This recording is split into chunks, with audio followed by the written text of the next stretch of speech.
सुप्रभात। मैं हूं जोगेंद्र राणा। आज हम जिस आध्यात्मिक विषय पर चर्चा कर रहे हैं वह है गृहस्थ साधक। गृहस्थ साधक देखिए, प्राचीन इतिहास से पता चलता है कि कुछ को छोड़ के सारे ही ऋषि गृहस्थ थे।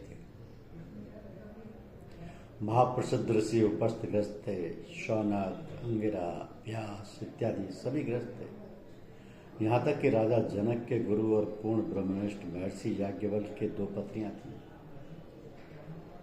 यदि गृहस्थी बाधक होती तो ये सब कैसे परमात्मा को प्राप्त कर सकते थे और हम सबके लिए अखंड ज्ञान का भंडार छोड़ जाते। तो इस युग के संत भी अधिकतर गृहस्थ थे। भक्ति मार्ग के आचार्य श्री रामानुज और वल्लभ स्वामी इत्यादि भी गृहस्थ थे और गृहस्थी में ही इन्होंने साक्षात्कार किया था। तो ऐसा मालूम होता है कि घर बार त्यागने और दुनिया के झंझटों से अलग हो एक कोने में बैठने का रिवाज बौद्ध काल से आरंभ हुआ। पीछे श्री स्वामी शंकराचार्य और गोरखनाथ ने भी इसका अनुमोदन किया। इन्हीं कारणों से ये छाप ऐसे दिलों में बैठ गई कि जो निकाले नहीं निकलती। धर्म देश काल और वस्तु के अनुसार बनाया जाता है। उस समय प्रचार के लिए ऐसे ही विरक्तों की आवश्यकता होगी, इसलिए इस प्रणाली पर अधिक जोर उन महापुरुषों ने दिया होगा, परंतु अब तो मनुष्यों के लिए घातक बन गई।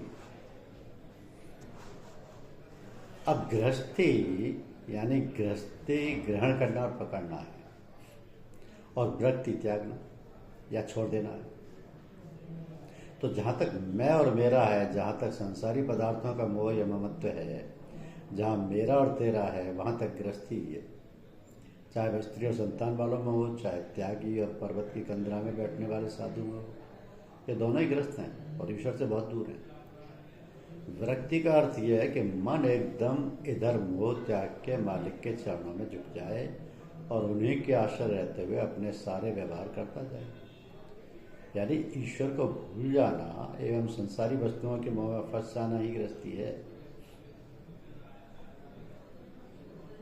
जब आजकल के त्यागी साधु व्रत के वेश में गृहस्थी बनने लगे हैं तो गृहस्थों के भी उचित है कि ऐसी कोशिश करें कि गृहस्थी में विरक्ति उन्हें मिल जाए, तो फिर काम होने में कोई संदेह नहीं रहेगा।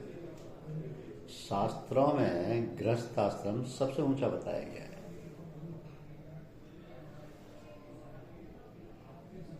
सबसे ऊंचा बताया गया है। इसका तात्पर्य यह नहीं कि सभी गृहस्थ त्यागियों से ऊंचे हैं, बल्कि जो स्त्री पुत्रों धन वैभव को रखते हुए भी लिप्त नहीं है, जो हर समय भगवान के आश्रय रहते हुए अपना कारोबार चलाते हैं, अपनी अहम बुद्धि त्याग के जो अपने प्रत्येक कार्य में सर्वेश्वरी जगत विधात्री माँ का हाथ देखते हैं और जो हानि लाभ सुख दुख में समता रखते हुए प्रभु की मर्जी पर खुश रहते हैं, उनमें और विरक्तों में क्या भेद है। साधना संपन्न जीवन चाहे गृहस्थी का हो अथवा विरक्ति का, दोनों ही समान है। तो भगवान की प्राप्ति के लिए किसी प्रकार की नई तैयारी या चेष्टा की आवश्यकता नहीं होती। जिस अवस्था में आपका जीवन प्रवाह चल रहा हो, ठीक उसी अवस्था में रहते हुए आप उसे पा सकते हैं। क्या भगवान ने स्वयं अपने मुख से नहीं कहा कि अति दुराचारी व्यक्ति भी मुझे पा सकता है? केवल हृदय में चाहना, सच्ची चाहना होनी चाहिए। मीन जल के लिए जैसे तड़पती है वैसी सच्ची तड़प होनी चाहिए।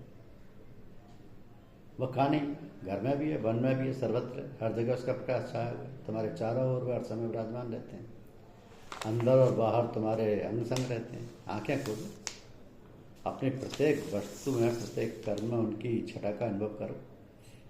किसी नवीन आयोजन की जरूरत ही नहीं। सूर्य के देखने के लिए लालटेन को हाथ में लेने की क्या आवश्यकता है? जहाँ चाहोगे वहाँ वो तुम्हें मिलेगी। गृहस्थी कोई रुकावट नहीं डालेगी। तड़प होनी चाहिए। जिस मुहूर्त में उनके लिए छटपटाहट तुम्हारे दिल में उदय होगी, जब तुम उनके लिए बिलखने लगोगे, उसी मुहूर्त में तुम्हारे सम्मुख आ खड़े होंगे। पुकारो तो सही। ऐसा विश्वास मत लाओ कि वह दूर है, वो हमारी सुनेंगे नहीं। भगवान तो सबके पास रहते हैं, सबकी सुनते हैं, सबकी रक्षा करते हैं, पर भक्तों को तो छोड़ के वो जा ही कहाँ सकते हैं। भक्त बनने का प्रयत्न करो, हर समय उन्हें याद रखने का स्वभाव बनाओ, कभी कभी आर्त स्वर में उन्हें बुलाया करो, यही भक्त बनने के साधन है। जिसके अंदर ऐसे सद्गुण आ जाते हैं, चाहे गृहस्थ हो चाहे व्रत हो, उसी का नाम उनके अंदर जुड़ जाता है।